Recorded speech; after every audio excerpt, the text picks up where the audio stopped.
आमरण उपोषण करत आहे आणि त्यांच्या या आमरण उपोषणाला गेल्या मागे 24 तारखेला लाखोच्या संख्येमध्ये 5 लाख समाज या ठिकाणी त्यांना पाठिंबा दर्शवण्याच्या निमित्तानं आंदोलन समर्थनात या ठिकाणी केले। याबद्दल धनगर समाजाचं पहिलं अभिनंदन आहे।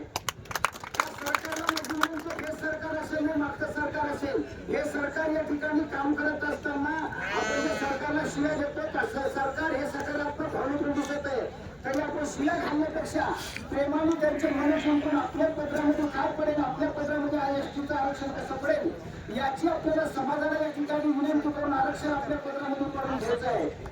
एक आपण या गेल्या 70 वर्षापासून लोक आपल्या आरक्षणाचा एसटीचा प्रश्न आणि त्याच्या माध्यमातून जो मंत्रक पडलेले किंवा विलंबित पडलेला आहे त्या प्रश्नाकरता अनेक लोकांनी अनेक सरकारने पाप केलं।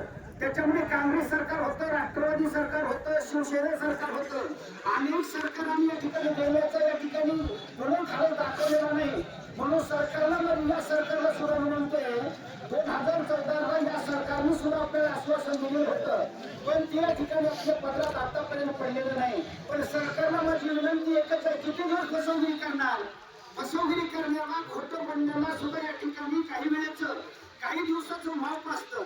म्हणून हे सुभाषितकाराचं किंवा भागवतातले वाक्य लोभावरी ठेवून या चित्त जे का असत्य साक्ष देत त्याच्या सप्त पूर्वजा नरकपासून हातात पातळ भोगी। अरे खोटं बोलून लोकांची घरे घेणं, धनगराचं मतदान चालतंय, धनगराचं खायला निघून चालते, धनगराचं पखणं चालते, धनगराच्या पाघडण्याकरता होणं चालते आणि धनगराचं सगळं काही चालतंय। म्हणून सगळं चालत असताना लोकांचं घ्यायचं आणि आपलं नाही द्यायचं ही चुकीची प्रथा आहे। म्हणून या ठिकाणी या सरकारला माझी या ठिकाणी विनंती आहे व या ठिकाणी सरकारला माझा या ठिकाणी विनंती आहे की आपण लवकरात लवकर या ठिकाणी दीपक बोराडे 15 दिवस या ठिकाणी आमरण उपोषण करत आहे। कारण मी त्यांना भेटण्याकरता गेलो, त्यांचा बंद सुद्धा या ठिकाणी निघणं कठीण झालेलं आहे, त्यांचा आवाज सुद्धा बंद होण्याच्या मार्गावर आहे।